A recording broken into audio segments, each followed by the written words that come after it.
Today, we've got the Pace 2 and the Pacer. These things have a lot in common.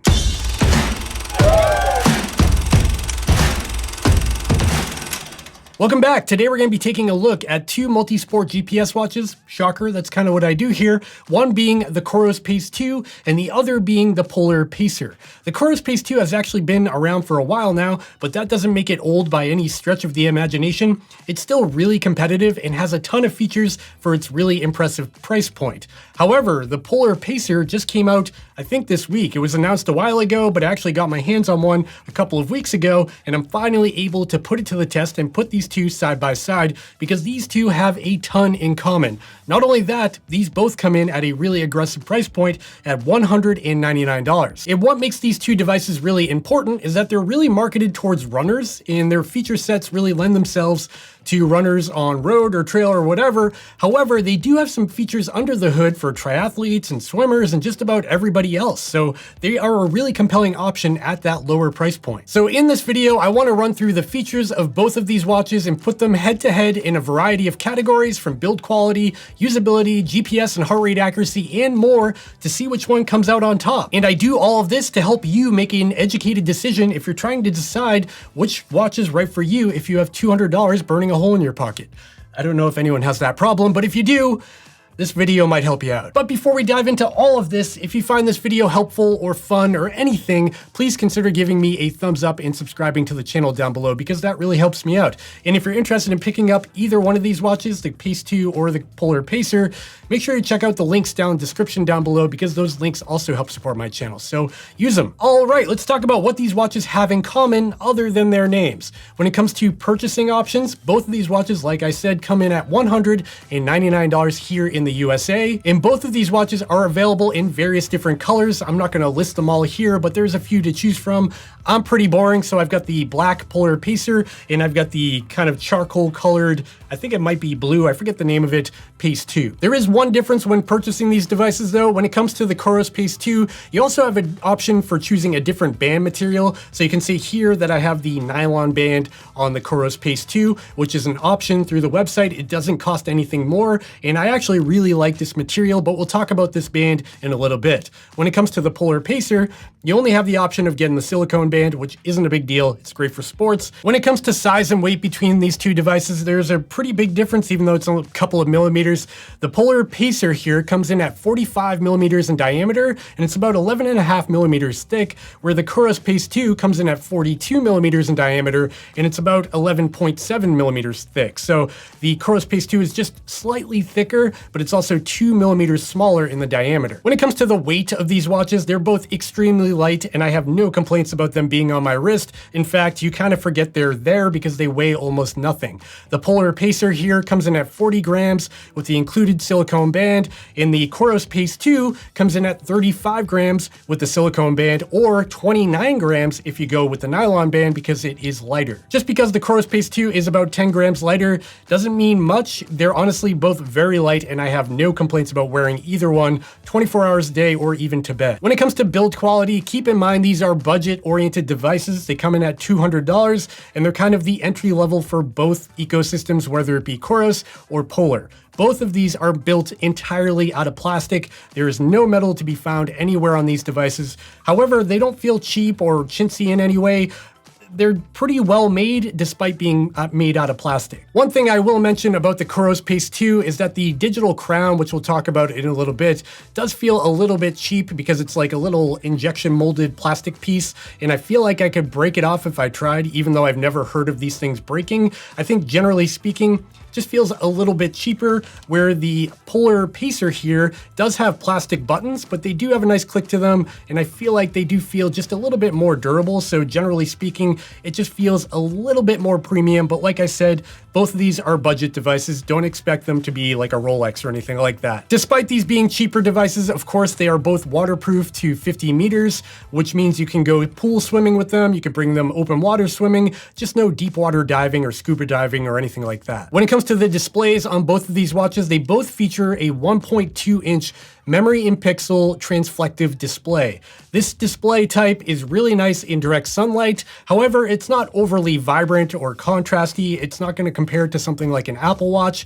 It's really designed for function over being pretty. In direct sunlight, both of these watches are very easy to read thanks to that memory and pixel display. And when it gets dark out, you can enable the backlight on both watches, as you can see here, and both do have a backlight that does turn on in the dark, so you can read them at any point of the day. A couple of notes though, on the Polar Pacer, you can actually adjust the backlight brightness in the settings, where on the COROS Pace 2, you're stuck with the default setting. It is not adjustable. I really like the adjustable nature of the Polar Pacer, and I also find that the backlight on the Polar Pacer is a little bit crisper, whereas the backlight on the COROS Pace 2 is a little bit washed out and kind of purple and blue. It's not really crisp or high contrast. Now on top of these displays is a glass lens, and on the COROS Pace 2, it's advertised as being Corning glass. They left out the Gorilla title, which you'll usually find on smartphones and watches like this. So it's just a Corning mineral glass.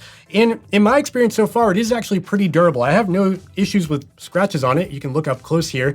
I've been wearing this watch. I've had it for about a year, I think, and there are no scratches on the display at all. There's a couple of smudges there, but no permanent scratches. Now, if we take a look at the Polar Pacer, they actually do have Gorilla Glass 3.0 on here, which should be a little bit more durable. Time will tell. I've only had this watch for a couple of weeks, like I said, and in that time, I have not scratched it, so far so good. One difference that is really easy to notice between these two watches is the size of the display. On the Polar Pacer, it is a larger watch. It comes in at 45 millimeters in diameter, but it actually has the same size display as the COROS Pace 2 at 1.2 inches. And what that means is that you kind of have these chunky black bezels around the perimeter of the watch. This bezel isn't really that noticeable if you're on a screen that has a black background like you can see here. It is really hard to notice, but when you have something around the perimeter of the screen like this widget here, that's the summary widget, you can actually see how thick that bezel actually is. And if we take a look at the COROS Pace 2, you can see that the bezel is much thinner and it is very noticeable. And I feel like it makes the COROS Pace 2 just look a little bit more modern by today's standards. Okay, now let's talk battery life between the COROS Pace 2 and the Polar Pacer. On the Polar Pacer, you're looking at 7 days in standby mode, using it as a regular watch without running or anything like that, and up to 35 hours in GPS mode, or 100 hours if you opt to use the power saving settings, which kind of kills your accuracy for the sake of battery life. On the COROS Pace 2, you're looking at up to 20 days in standby or smartwatch mode, and up to 30 hours in GPS mode, or 60 hours if you use the power saving settings on the Pace 2. That's a pretty big difference. It's pretty interesting here. So the Pace 2 has significantly longer standby time at up to 20 days of battery life, but the Polar Pacer actually has longer GPS battery life with up to 35 hours in standard GPS mode. I tell you what, I can't believe I haven't messed up saying COROS Pace 2 or Polar Pacer yet. I'm only halfway through this video, so it might happen. We'll find out. Now let's talk sensors on these watches, because they do have a bunch, but there are some differences. So the COROS Pace 2 on the left here and the Polar Pacer on the right both have onboard optical heart rate sensors that pick up your heart rate from your wrist. And as you can see, the COROS Pace 2 utilizes 2 LEDs with a receiver in the middle there, whereas the Polar Pacer has 9 LEDs with receivers in the middle there. And we'll talk about the accuracy of this sensor a little later on in this video. On top of the optical heart rate sensor, both watches also feature accelerometers so they can pick up the movement of your wrist.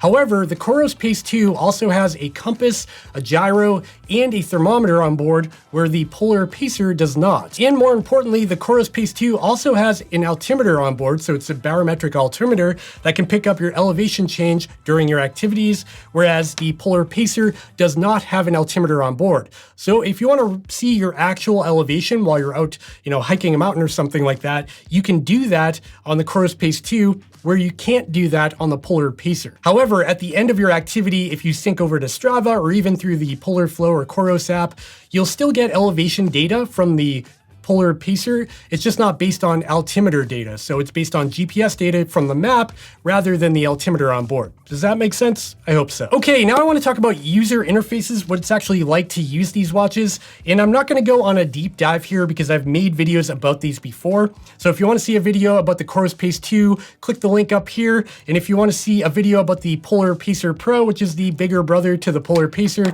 I'll also link that up here so you can see more of a deep dive of the whole menu system. Here, I just want to summarize on what these things are all about. So the COROS Pace 2 is a little bit unique. It's got a digital crown here on the right where you can actually spin a knob and cycle through all the screens of the watch to cycle through settings and through the widgets of the home screen. This digital crown, you can roll or you can click to dive in and out of menus, and I really like the user interface using the digital crown. It is really easy to use. Below the digital crown is a dedicated back button that you can jump back to your home screen, or you can hold it to dive into your quick menu to get to other various settings. The user interface on the COROS Pace 2 is very simple to go through. There's a bunch of widgets for training, which we'll talk about in a little bit. You've got a heart rate widget here. You've got your elevation data. Again, it has an altimeter on board, so it can tell you that. You've also got your barometric reading here. You've got your current temperature, that's ambient temperature taken from the temperature sensor in the watch. Then we've got sunrise and sunset widget, which is really nice to have. And below that, we also have my phone's notifications that are coming in because I'm connected over Bluetooth. If we click into the digital crown once, we can dive into our list of activities. So Polar took a different approach here where they use a 5-button layout, which is a little bit more traditional, like a Garmin or a Suunto. So you've got an up and down scrolling button here on the right. You've got a red button in the middle here that's indicated to start your activity. On the left here, you've got your pause and stop button for your activities. And then up on the top here is the backlight button to illuminate the display. It's kind of a similar deal in the user interface here. Using the scrolling buttons up and down on the right here, I can cycle through the various widgets of the watch. When it comes to customization on these watches, the COROS Pace 2 has a little bit more to offer. You can actually swap out your watch face from a bunch of different watch faces within the COROS app, whereas on the Polar Pacer, there's no options to do that. Basically on the Pacer, you can enable or disable certain views. So if you don't want to see, your summary widget or weekly training load, you can turn these off one by one in the settings. Now let's talk about smartwatch features. Both the COROS Pace 2 and the Polar Pacer have pretty limited smartwatch capabilities. These are not Apple Watch competitors by any stretch of the imagination. Basically, both of these watches will display your phone's notifications so you can read a text message or a Facebook message or Instagram or whatever. Anything that's coming in from your phone will be displayed on the watch, and that is displayed both in activities and when you're just using it as a smartwatch. However, the Polar Pacer does have a couple of tricks up its sleeve. Like I said, it does have that full weather widget, which is really nice, and I will call that a smartwatch feature. And like I said, there is a music control widget on board, and if I dive into this, you can see I have skip back, skip forward, play and pause, and I can actually adjust the volume of my music from my watch, which is really nice. Keep in mind that this is not offline music. I'm not like downloading the music to the watch and listening to it without my phone. I will need my phone on me in order to utilize this, but it is nice if you've got your phone in your backpack or in a pocket that you can't reach. You can still control your music without having to get your phone out and fiddle with it. COROS Pace 2 does not have a weather widget. It doesn't have the music control widget like the Polar Pacer, which is kind of a bummer. However, it does have one interesting trick up its sleeve with a camera control widget I can dive into here. And with this, I can actually connect a GoPro or Insta360 camera to the COROS Pace 2 and control it. So I can hit record or stop from my watch without having to get the camera off my helmet or off my four-wheeler or whatever I'm doing. I could see this being useful for people maybe kayaking or climbers, people who maybe can't reach the camera or need both hands for their activity. Kind of a cool feature. On to wellness tracking. Both the COROS Pace 2 and Polar Pacer will record your everyday wellness. That includes your step count and calories burned throughout the day. Both the COROS Pace 2 and Polar Pacer also offer sleep tracking. However, they're pretty different. COROS will track your sleep and it will be displayed in the app. It will also display your sleep stats. So if you've gotten deep sleep or REM sleep or light sleep or you're awake, it'll show that in a graph in your app, which is pretty cool. However, it just gives you a bunch of numbers. So it'll tell you the duration of your sleep and the duration of your deep sleep, but not really what you can do with that information. On the Polar Pacer, however, you have something called Sleep Stages Plus. So Polar will actually take all of your sleep data, bring it up to their ecosystem called Polar Flow, and break that data down into different sleep stages, including REM sleep, deep sleep, etc. But it'll also give you a sleep score to let you know how well rested you are for the following day. And what I like about this platform is it kind of spells out in plain English how bad or how good your sleep was from the previous night, so you can kind of base your activities on that instead of just a bunch of numbers like your total duration of sleep, which doesn't really give you a lot of information. Okay, now let's talk about activity tracking. What can you track with these two devices? Well, a lot. First of all, on the COROS Pace 2, you can track running indoor run, track run, bike, indoor bike, pool swimming, open water swimming, triathlon. Yes, triathlon is supported on the COROS Pace 2. Gym cardio, GPS cardio, multi-sport, which is kind of like triathlon, strength training, flat water, rowing, indoor rower, and walking. Whew. That was a lot. With all that said, the Polar Pacer also tracks all of these activities, just like the COROS Pace 2, but a lot more. So the Polar Flow ecosystem allows you to track up to 130 different activity profiles. There is literally everything in here, from ping pong to kite surfing to rowing to ballet to dancing. With that said, the Polar Pacer does also support triathlon, which is interesting because the COROS Pace 2 does that as well, and that makes these two watches two of the least expensive watches that do support triathlon or multisport mode. Within each one of these activity profiles, they do have a full suite of customizable data pages that you can scroll through. Now, on the COROS Pace 2, you do have the ability to have up to 6 data fields per page, which is really nice because you can see more information at a glance, whereas on the Polar Pacer, you can only see 4 data fields at a time, which is kind of a bummer. I think customization of the activity profiles, if I had to give a winner, might go to the COROS Pace 2 because it's a little bit more intuitive in the app, but both are really easy to use. One big difference between these two devices is the actual data collected during your activities. So if you go out on a run, you will get information like your GPS data, your heart rate data, your cadence, your pace, your calories burned, training effect, and more, and that is on both the COROS Pace 2 and Polar Pacer. However, the COROS Pace 2 has one trick up its sleeve, that it collects running power from the wrist without needing an additional sensor. That is really cool. So running power, if you don't know, is basically the measurement of power output by your body when you're running. So if you're running up a hill, you'll see a higher wattage. If you're running downhill, it'll be a lower wattage. This is a really useful metric, and in the past, you would have to invest in something like a stride pod or an external sensor to get this kind of information, but now we can get it right from the wrist with no additional sensors, which is really cool. Unfortunately, running power from the wrist is not supported on the Polar Pacer, but it is supported on the Polar Pacer's bigger brother, and that is the Polar Pacer Pro. Now, the major difference here between the Polar Pacer and the Pacer Pro is that it's an extra $100 for the Pacer Pro, and that does give you running power and a few other features, but it is $100 more than the COROS Pace 2 or the Polar Pacer. Man, I just said the word pace so much. I hope you're following along. Both the COROS Pace 2 and Polar Pacer do support external heart rate sensors, which is great. You can also pair sensors like cycling, cadence, and speed sensors. However, the Polar Pacer only supports Bluetooth sensors, only Bluetooth, where the COROS Pace 2 does support ANT+ and Bluetooth.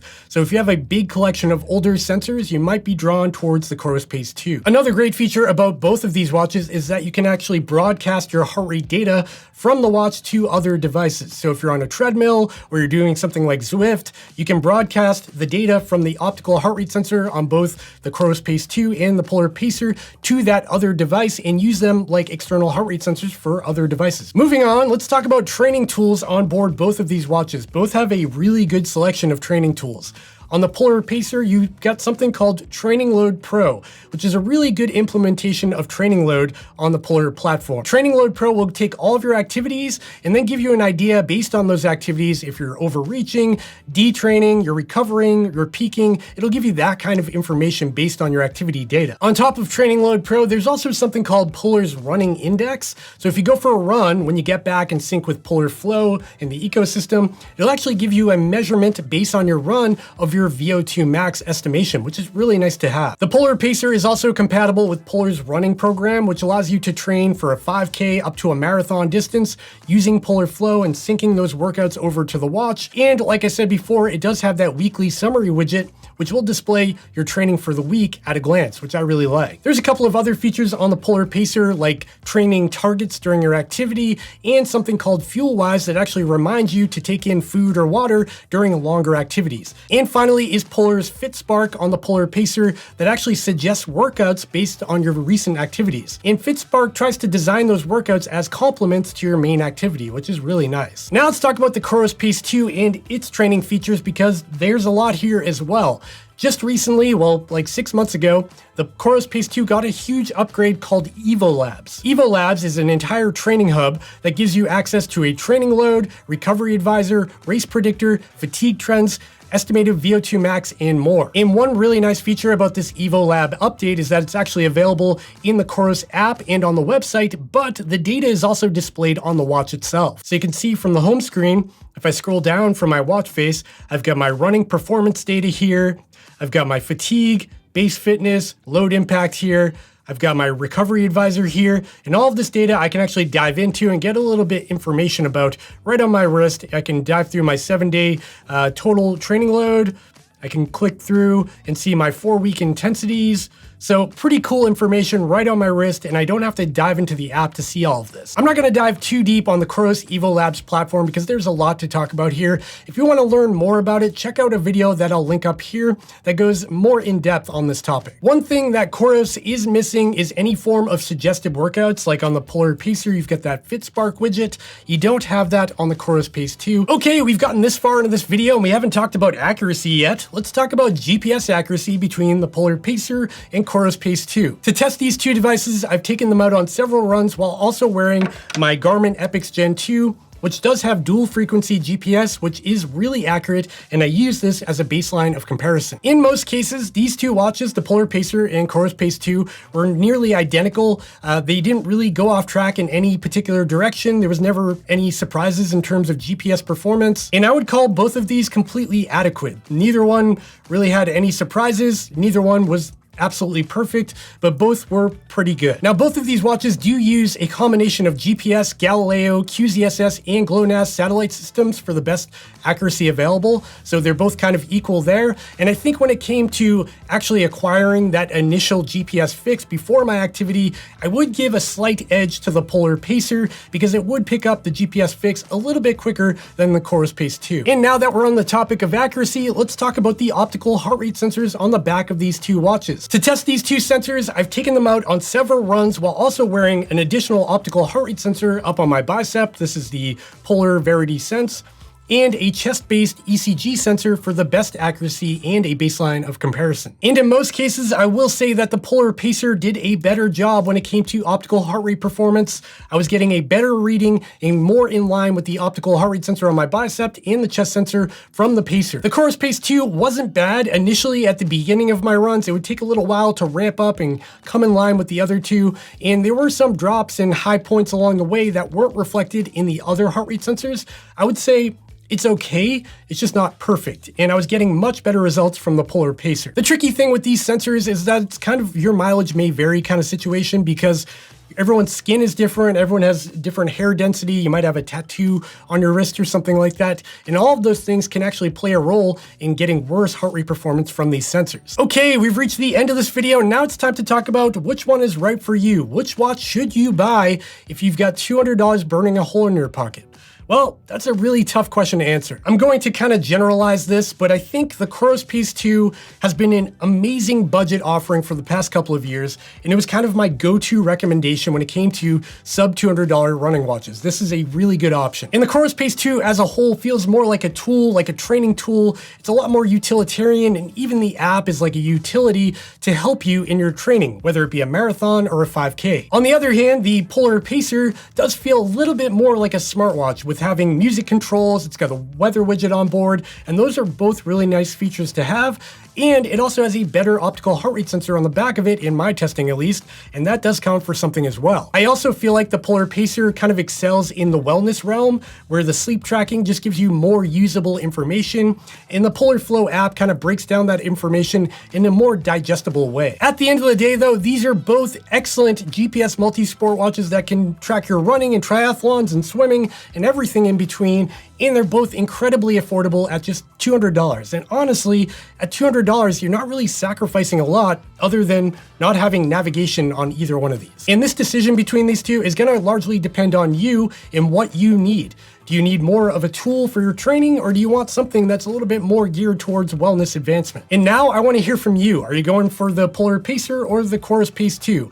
Comment down below on this video and let me know which one's right for you and what features sold you on either one of these. All right, folks, that's the end of this video. I hope you enjoyed it. And if you did, please give me a thumbs up and subscribe to the channel down below so you don't miss more videos from me in the future. And if you are picking up a COROS Pace 2 or a Polar Pacer, make sure to check out the links in the description down below because those links do help support my channel and help me keep making these videos I keep making. I gotta go now. It is so hot in this room and I feel like I'm sweating and probably look miserable on camera, so I'm gonna leave it there. All right then. Bye.